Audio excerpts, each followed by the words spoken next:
This podcast is intended for educational purposes only and is not intended to replace therapeutic services of any kind. Please refer to the list of references provided if you need support.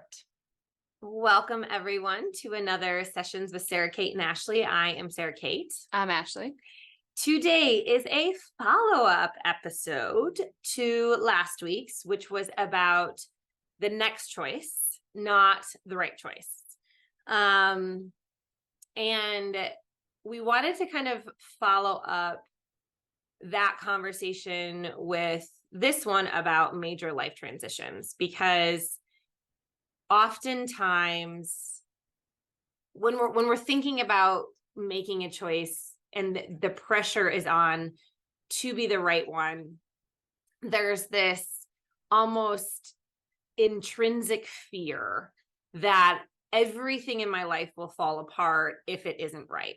Mm-hmm. And that gets obviously heightened times a million, cajillion, bajillion. Which is definitely my issues with math, is I think those numbers are real. But it gets heightened when it is a major life transition, and the fear of I won't be safe, I won't have what I need. Any abandonment wound that we have ever had comes in when it's time, regardless of whether we're aware of it or not, regardless of whether we're conscious of it or not. When we make such a huge transformational shift, all of those really primal, innate fears of safety, will I be cared for? Will I be loved? Will I have what I need? They come in. It's pinged, because when we're talking about major life transitions, we're often talking about maybe a huge career shift, right? Which is our careers, our professional lives, are what we do in the world often makes our lives possible. It feeds us, it houses us, it cares for our family, whatever that might be. If it's a major life transition into a relationship or out of a relationship, if it's a big move to a new place, all of those things are going to, the root of all of those things is really going to be, am I safe? Mm-hmm. Am I okay? Will I be okay? Right? So when we're rocking the boat to such a degree that we are afraid the boat will actually tip over and we'll lose everything, it brings a shit ton of extra stress and a lot of extra fear. And I think just having this conversation is important because we face these things all of the time. And when I'm processing this with clients too, even if they're doing a small shift, it can still feel like a huge transition because it's going again against that initial wounding or the initial fear of not having what we need. Right. Well, and we mentioned, or we talked about that in last week's episode too, is like what might be a big choice, quote, big choice for me might seem no big deal to Sara Cate and vice versa. Right. And so like we all have our own perceptions and our lives are also different, that like what is a major life transition to me you may not consider that a major life transition for you. So just keep that in mind as we're talking about this, because this isn't to say that only these transitions can be the major ones. And some people might look at these and feel like their huge career shift after 20 years is like nothing, so it's like we all are on, I mean, we say this a lot, but we all are on such different paths. And to remember that as you walk through this, we're coming from our perspective, our lived experience. So like, as Sara Cate was saying that, it's like one of the things that always is like brought to my attention, probably from where I grew up, the way I was raised, all of that stuff, is like, will it work out? Like if I make this big change or this shift, or I decide to move somewhere new, like if I decide to move away from home, if I decide to go to college somewhere else or whatever it is, will it work out? And I think it's like that message gets taught to us a lot, sometimes inadvertently, but sometimes because the people who we're talking to about it, they're projecting onto us of, I'm afraid that it won't quote work out for you, but then they're projecting their fear and their lack of ability to like see the possibility of it. Lack of flexibility. Yeah. Lack of flexibility. Thank you. Thanks. Lack of ability to be mobile. I was like, I don't know what I'm trying to say. Write this word down. Flexibility, lack of ability to be mobile. That works. Yeah. It does track. But It's early, folks. oh, It's man. early here in the I was mountains. like, there's a word there somewhere. But then what happens is now we have like, they're expecting our life to turn out a certain way. Mhm. And we, especially if it's coming from somebody who they're in our family or they're somebody super close to us, then we kind of get this, like, I don't want to let them down. So I have to have this quote work out. But when you just take the next step forward, Mhm. how it works out is exactly how it was meant to work out. Mhm. And even if you like, if we're using the example of like going to college somewhere, if you choose to go to college 2,000 miles away from home, and it's the first time you've ever left your home state or whatever it is, and you decide after 2 years that you want to go back, that doesn't mean that it was a mistake. That doesn't mean that that choice didn't work out. It Mhm. just meant it served its purpose in your life, and it was there for a reason, because unless you're actively choosing to not see what you gained from that, you gained so much from those 2 years somewhere else. Does that make sense? Mhm. So you have to actively choose not to see how a situation made you grow, or helped you grow, helped you discover new things about yourself, or gave you new experiences. You discovered something new that you liked or that you don't like. And that is all valuable information to take moving forward. I think it's hard. It can be really hard when we have families, we have friends, we have mentors, teachers, and people meaning well will put their interpretation of what this should look like for Mhm. you. And this is where you have to be really sure about what's going on inside to know that, like, no, I'm Mhm. guiding this, I'm deciding, and I am choosing to move forward with this. And whatever that looks like, that's what it is. And this is the part of the podcast where we bring it back to the fact that the relationship you have with yourself is the most important one. And how and building that, because I think we should make a distinction here that there are major life transitions that we choose.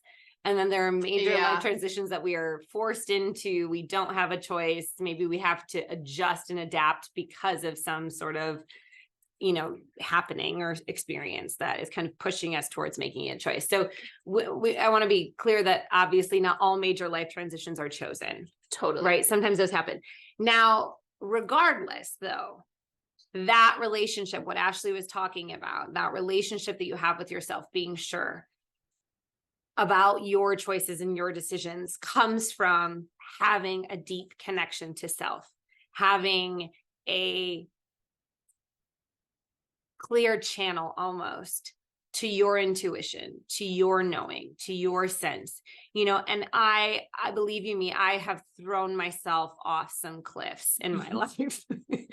And I would not say I was like really aware of the connection I had to myself when I did it, but I know that it was fueling that choice. And I think it's often after situations like that where like she just said, she maybe wasn't aware of that connection. But when you look back on it, you're like, oh, there was more of a connection there than I thought. But it's those moments, it just like takes over for you. Right. Like I'm so grateful for that driving force within me that has known that I've needed to change or shift. And oftentimes in a very dramatic way. I would not say I go without much flair in things. I used to. Now in my aged wisdom, I think I've learned to kind of and because I listen to myself sooner, and I hear myself more clearly over years and years and years of refining that relationship to myself. and working on that connection. But before, I think a lot of the time, my wild woman just had to burn it down Totally. in order for me to see it, in order for me Totally. to hear it. Yeah. Right. She had to be really disruptive and really, And that's okay. and it's totally Yeah. okay. And that's why, when we're, and so what might look messy to somebody, what might look disruptive to somebody was really me actually just making a claim for my life Yeah. that I needed to make. And could I say that in the moment I was like, oh, this is exactly what I'm supposed to be doing and I feel so aligned? No, probably not. Some of it was throwing shit at the wall and seeing what stuck. But at the end of the day, I also don't want to glorify it and be like, oh, there's silver linings when major life transitions happen. No, sometimes it can take a while for the purpose to reveal itself and for the reasons why these things happened to reveal themselves. I always say with my clients, I don't believe that there's a reason for everything happening, but I believe that everything happening can have purpose. Yeah. And if we can find that Exactly. purpose, like Yeah. Ashley was saying, what wisdom are you gaining about yourself? How is it for you? Not necessarily the transition or the event, Yeah. but how do you get to understand yourself more? Mhm. How do you learn more about who you are in the world, what you need in the world, what works and what doesn't for you? That can be derived Yeah. from situations that we are in. Well, and I think too, the whole finding purpose, I think it gets interpreted as that has to be like a really positive, Yeah. like uplifting thing. But when you choose to find something in that situation that helps you grow, it's not always comfortable to grow. Mhm. And the situations that happen don't have to be fun and exciting or like, oh, I'm so glad I had that experience. It's like, oh my God, I had that experience. And now that just gave me a little bit of resiliency in this particular setting. Right now I have a little bit more trust in myself because I'm going to listen to myself sooner than maybe I did before it like like there's a big, like chaotic thing, right? Like Sara Cate said, and I'm much the same of like the drama, man. Like it would be big and it would be explosive sometimes. That's And, like each one of those circumstances, like I can think back to some of them and it's not that like I am looking back at these experiences and being like, I'm so glad that I went through that. And I would love to do it again. But it is like, oh my gosh, you literally got yourself through that. And I can be super grateful for that. And that's what I'm taking forward. And it maybe informed my inner system a little bit of like, okay, here's some of the things that you can do to help yourself more. Here's some of the things that provided, it could be multiple things, but like maybe here's some of the things that provided you comfort. Here are the type of people that really supported you during this transition. It's those types of things. It's not always like, I'm so happy and I'm like, it happened. And, like, it's not like that all the time. And it doesn't have to be. And I think, that pressure for it to be that. Well, that's that you and I talk about this a lot. It's like that spiritual community, like bypassy shit. That's like, if you can see the universe is always working out for you. Well, do I believe that to some degree? That's true. Yes. I think that we can take fucking anything and figure out how to make it work for us to some degree. Yeah. Even the worst, most gnarly pieces. And believe you me, my history is not spotless. And there are things that I have had to carry with me for a long time that have have contributed to a lot of roadblocks for me that I've had to overcome. And, while I have them, even now, if I have to dig through something in my past if I'm applying for something or looking at my licensures, I've had different things that I've had to send in information. And so I've had to revisit these like shitty moments in my life that were really major life transitions because it pushed me on a completely different path because of them. And when I have to look back at them, even sometimes still, I'm like, oh God. But at the end of the day, have I chosen then how to align myself better with me how to structure my life differently. Yes, but through a hell of a lot of work and through a hell of a lot of uphills and a lot of obstacle courses. Yeah.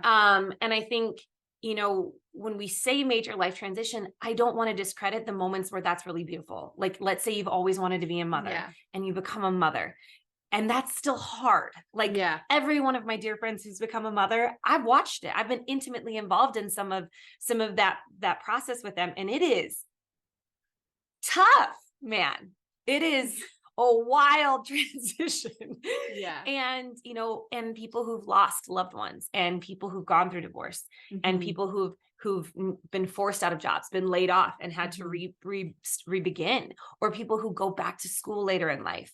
Yeah. Or, you know, people who've had an injury that has completely changed the trajectory of how they use their body in the world, like every day. Right. So like major life transitions can be wonderful and can be painful. And it's what it is to you, as Ashley was saying.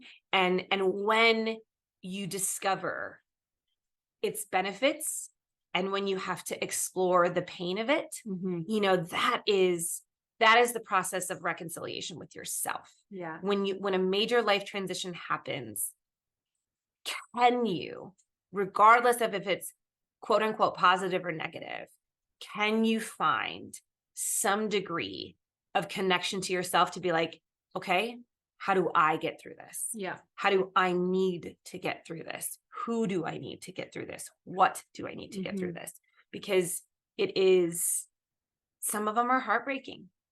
Yeah. And like we said, it's not like okay, the event happened and the next day you're like, okay, what am I going to learn from this today? Like, oh, look at this shiny new thing. Yeah. That's not what we're saying. It could take you years to look back at that one event or that period of time, right? Yeah. Because a life transition doesn't have to be just a split second moment in time where you make one decision. It could be a period of your life that was a big transition. But recognizing that those answers don't have to come the next day. They often won't. And that's okay. And I also, you know, like we're talking about how these transitions, yes, they can be so beautiful and so exciting and the best, right? And they can be really hard.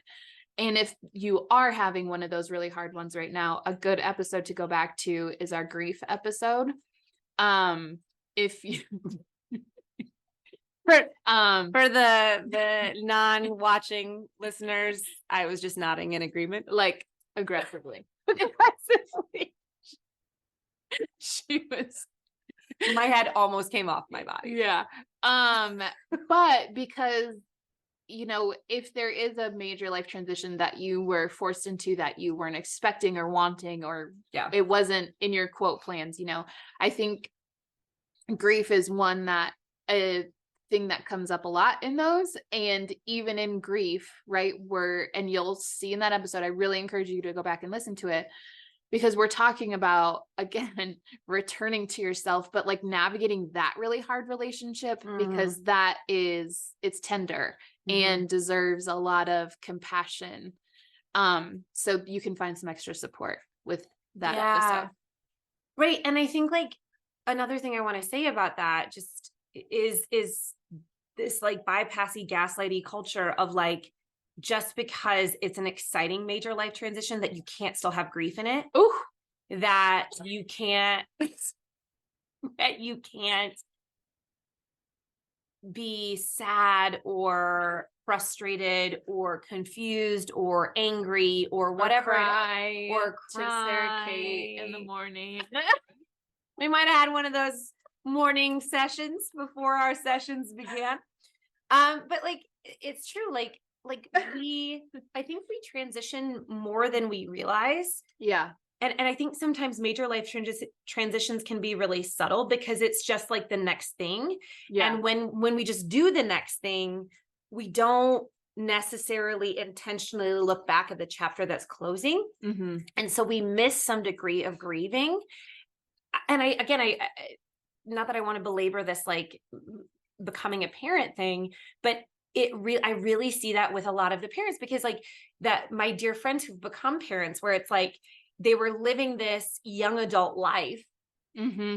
and then made the really beautiful choice with their partner, let's say, to have a child, or made the really beautiful choice to have a child on their own. I have dear friends who are, chose to become a parent on their own.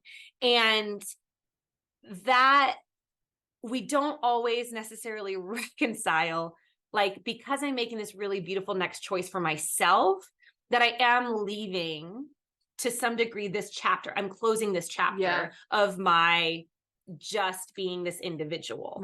Right now I have this thing, and to it's almost like I don't have permission to grieve that, because I'm so excited about this thing. If I can, there's a woman on Instagram who's about to have her second baby, probably a lot of people. But if I can find, if I can find this account, I will link it in the show notes. I'm blanking on who it was, but she actually just had a really beautiful post about expecting her second and grieving these last moments with just her first kid. And I was like, how incredible. And I'm going to say brave, because people, I think, especially in the birth and childbearing space, they want to shove it down your face that everything is just like rainbows and butterflies, and you should, all of that nonsense. Your heart ever expands, and and people have, it is true. And people can still have very real reactions of like, oh, this is and they're partnered and they have a little, I think 2 or 3 year old. And they're about to bring a new baby in, and that's going to completely change their family dynamics, and understanding that it can be both. There can be so much excitement and like that anticipatory, like, I can wonder what they're going to be like and all of that. And they can be grieving. These are our last few nights putting this guy to bed just by ourselves, without also a baby in the picture, and what that's going to look like for his life. And that is more of acknowledging how complex the human experience is. Majorly. And like Sara Cate said, not bypassing it, not being like, not holding that. She didn't hold that internal, like, I'm really sad that this is the last few times that it's just going to be the 3 of us. Like, she didn't hold that in. She was very honest about it. And I was like so appreciative. I don't have kids, but I was so appreciative of that post, because I was like, here it is. Like, she is just being honest about all of it. Well, and that, that kind of ability to hold multiple emotions at once. Which I feel like if we were given language for our emotions when we were we are younger, would be super helpful. We might actually like give ourselves permission to feel the things that I love, when you're like, feel the things that you're feeling. And I'm like, yeah, but we were only ever told that we could feel one at once. I think like the average is like, we were taught 5. I think it's like the happy, sad, mad, afraid, or whatever. There's like 5 key ones that we were taught, and that's it. You know how many emotions there are. And then we're expecting people to be able to hold 2 at the same time. Or understand how to navigate a really strong one in their body, when it's like, no, and not be overwhelmed by it. Exactly. And then we like, when people do get overwhelmed, or they have a meltdown, or they need some space, it's like, oh, okay, they're losing it. Right. Well, and I think, to speak to just some of what I struggled with a lot when I've gone through some major life transitions is exactly that. Like, in my divorce, obviously, was a huge life transition for me. It's one I speak to on this podcast a lot, because it really was a revolutionary moment for me. Now, I realize in the culture that I was raised in, I had to make the decision to dissolve this marriage, and I could not be sad about that. I was given no room I had to be like, this is the best thing. This is the right thing. And I believe it. Right. Like, and cause you made the decision, right? Like, then you make a decision, and now that has to be like the absolute. Yeah. And it can't be like, I am really sad. I am devastated. I'm heartbroken that this is happening for both of us. Yeah. But it, it was like, it's like we put ourselves in these perpetrator victim spaces of like, if you're making the decision, then how dare you have any sort of emotion about it? And how dare you have a complexity of emotions about it? Now I don't feel that about my experience anymore. I realize had I had better resources, I probably would have been able to feel the complexity of my emotions at that time.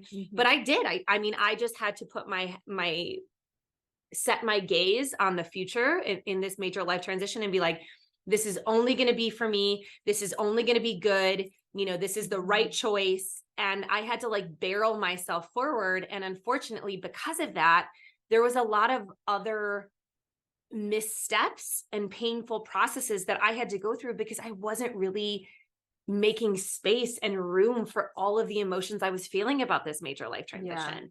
And so because I overrode some of those and because I bypassed some of those, they expressed themselves in some really unhealthy ways. Now, yes, I can look back at this moment and be like, and that was the process, to get me here. Would I change it? No. But would I relive it? Probably wouldn't. Yeah. Yes, that's just it. Would I change it? No. Would I relive it? No.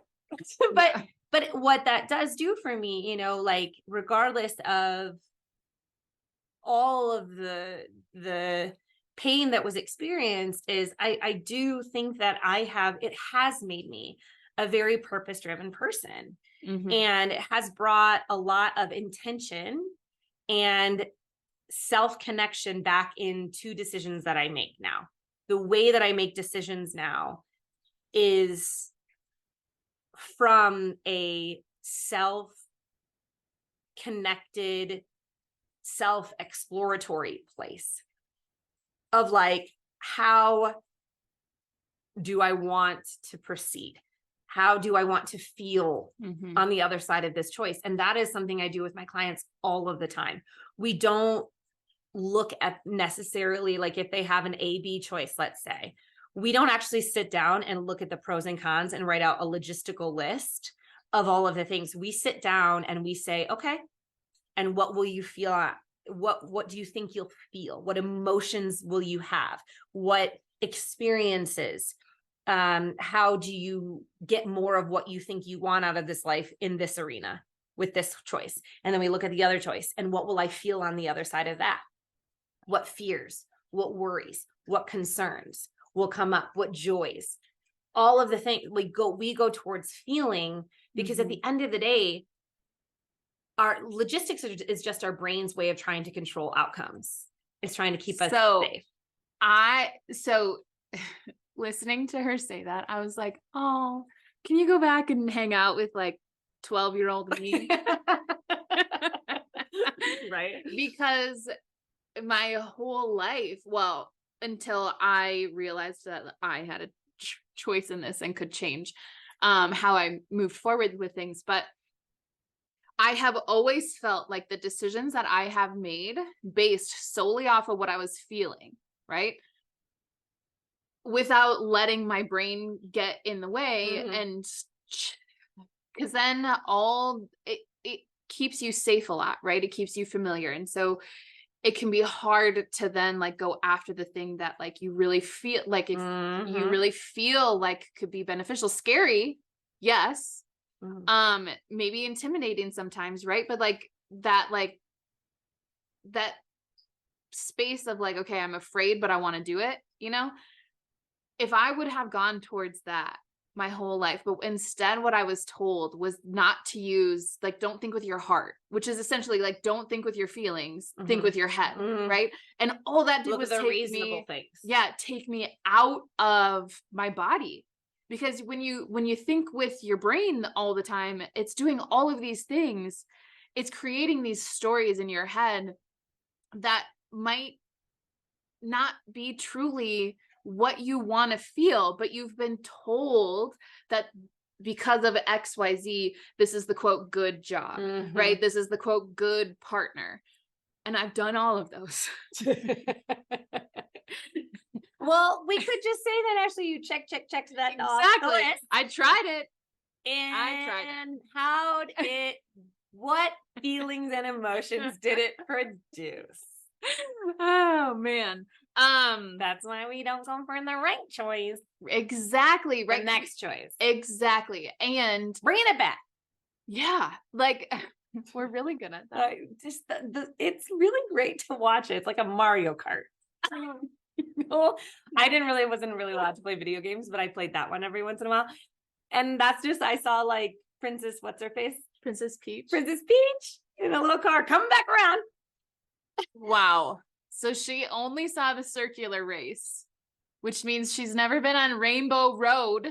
If anybody out there. I'm sure I have. I mean, Lord knows. I have nothing to really say about video games, to be quite honest. Sara Cate and I are playing Mario Kart. Oh, this God. weekend. See how bad I am. I always end up looking up at the sky and like spinning around. I'm not surprised. Thanks so much. That's my prowess. Comes to those.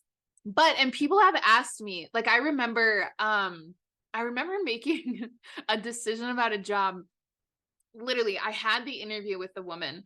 And she was like, yeah, so how do you feel about working here? I was like, great, I would love to. And she was like, do you want to think about it? And I was like, no. And she was like, oh, okay. And this woman turned out to be my Pilates mentor. I did all of my training under her for my Pilates certification. And it was one of the best decisions I made because that set me off on a trajectory with my career and like helped me find where my passion and like where my true purpose in this world is. If I hadn't had said yes to that in that moment, I would have again gone back to, and I talked about this in the last episode, gone back to a PT job that truly was the quote good job that had all the benefits and all of the things that like you're supposed to want with a job, but I would have hated it. And whenever I took, here's how you can bring it back to your body. When I was, and this is my experience, but it can give you an example for how you might feel this in your body. When I was working those PT jobs, it got to the point where as soon as I would pull into the parking lot, or sometimes as soon as I'd leave the house, I would have a pit in my stomach and I would have to like pull into, and I can remember some days being like, okay, you actually have to open your car door and get out. Like you can't actually work from the parking lot. Like you got to go inside.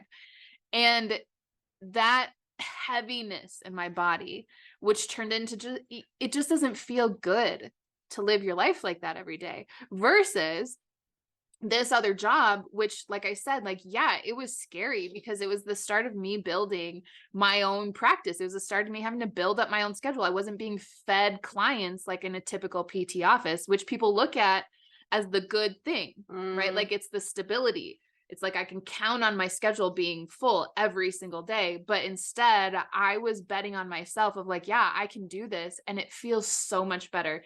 And even though it wasn't always easy, it was not always easy building my own schedule or building my own client base. It was like still a lightness about it in my body. It wasn't the same, like kind of forcing myself to go through it like I would have to at the PT office. And so like when you think about these two things, like that might be a way to kind of bring it back to like, we talk a lot about like, what are you feeling in your body, but like really check into those sensations. And for me, it was very real. That pit in my stomach was very, very real. And maybe you just haven't even taken the time to notice because we just get in our like habit and we get in our routine. We slow down, or we watch ourselves complain about it cognitively. Like we belabor it. We talk about it with everybody and their brother. Like we're just like, I hate this job. I hate this job. I just am unhappy. I'm unhappy. I'm unhappy. But we're not actually paying attention to what Ashley is saying. These like deeper sensations of like, I have a pit in my stomach. It feels like I have my heels dug into the ground and someone is dragging me to this job. That, can we always change that right away and immediately? No. Yeah. Sometimes it takes time and it takes circumstances and it takes shift. And the more that we pay attention to it though, the more that we are aware of that pit in our stomach, the more that we're aware of that like tension in our jaw or like I just want to scream at every person in this room. Track that in your body, because the more that you pay attention to it, the more that you start to reconcile and realize this is what it feels like when I'm doing something against what I want. Yeah. This is what it feels like in my body when I don't feel like I'm where I'm supposed to be. Yeah. And that's your wisdom then. That's your knowledge then. And so then if you get into another job, let's say 6 months in, and you start to feel that, it'll be like, oh, or a relationship. Yeah. Or whatever it might be. And so then it might yield a major life transition. I can't tell you how many clients I have who are in their 30s and 40s and 50s, even having a renaissance of relationship, a renaissance of career, of passion, where they're like, wow, this just really isn't for me anymore. And now I'm going to have to change because I am realizing how often I feel sick to my stomach, how often I feel tension in my jaw. I am constantly carrying it around, and I realize it's because of the environment that I am in. Yeah. And sometimes those sensations will just be that key to unlocking the next thing, the big change. Yeah. And it's uncomfortable as hell. And to feel these things and to notice those things, for Ashley to feel that pit in her stomach every damn day, it's not fun. But I will say, the more that you pay attention to it and the more that you notice it, the more likely you are to do something about it. And the more you'll know how to work with it, like the more I was able to recognize, like, okay, it's there again. What do I need right now? Because again, it's not, like, we're not always in this position where we can just like that day change it. Right. But it's like, how can you work with it until like, what step do you want to take next? Like, what is going to be the pivot? And it's like, I think sometimes because of previous generations staying in jobs or staying in relationships forever, and that being until the end of time, and that being the ultimate goal. And when I can think back, and like, there's some very poignant times where I've been talking to some of my clients who were of an older generation, and they're like, I just never knew I could enjoy my career. I never knew that I could enjoy life. And it's like, yeah, I get why you thought you had to stay in this career forever, but you also, it doesn't matter if you're 60 years old right now, if you want to do something that you love just to do it because you love it, if that's really what you want to do and you want to go for it, like, you can still go for it, because at the end of the day and at the end of this life, that's it. Like, you either choose to just take that curiosity step of what brings me some more joy, what feels a little lighter, how can I get rid of that pit in my stomach a little bit, right? Like, that's what's going to fill your life with, like, the laughter. Like, I read this thing the other day, and it said, this hospice nurse was working with this client, and the client like started laughing, and she was like, did I miss something? And her client was like, it was just all so fun. And I just had so much. And I was like, okay, that's the point, right? Like, that is the point, to have fun while we're here. Is it always easy? No, we're not saying that. We're not like, it's heartbreak. Yeah. There's we're pain. not. The human experience is rough sometimes. Yeah. But it can also be so beautiful. And that's just what we're here to encourage you to have. So if you are amidst a major life transition, the invitation from this session is to be curious, explore what you're feeling in your body, notice the complexity of the many emotions you might be feeling. Is there grief? Is there excitement? Is there fear alongside the excitement? We had a great conversation about anxiety and fear, or anxiety and excitement. So, like, what all might be living there? Maybe it's time to give it a little permission. Step back from the silver lining conversations if you need to. Step back from this is for my greater good. This is for my evolution. Great. It probably is. And you still get to feel the complexity of the circumstances and the all that comes with big changes. And if the big change feels too overwhelming, step back into what Ashley said so beautifully, what do I need right now? How, if I am in this place and I can't make this big choice, how do I take care of what I need right now and come back to not the right choice, but the next choice? You know, these two things may seem like polar opposites of the spectrum, right? The next choice compared to a major life transition, but really they are so, Mhm. so closely connected, because you might make Mhm. a million next choices to create the major life transition. So give yourself, again, the curiosity. Maybe you go in and notice, what am I feeling in my body on my drive to work today? What am I feeling in my body when I'm going to go have this conversation with this person? Whatever it might be, explore that internal world and see what information is sitting there for you. And then some long day down the road, you might see the purpose, Mhm. and it might take forever. But Mhm. today, where you are right now, you have feelings in your body, you have sensations in your body, and those deserve and they deserve to be heard, and they're valuable. Yeah. So, Curiosity. as always, we're here if you need anything. Thanks for joining us. Share, like, Share, subscribe. like, subscribe. Okay, we will see you next time.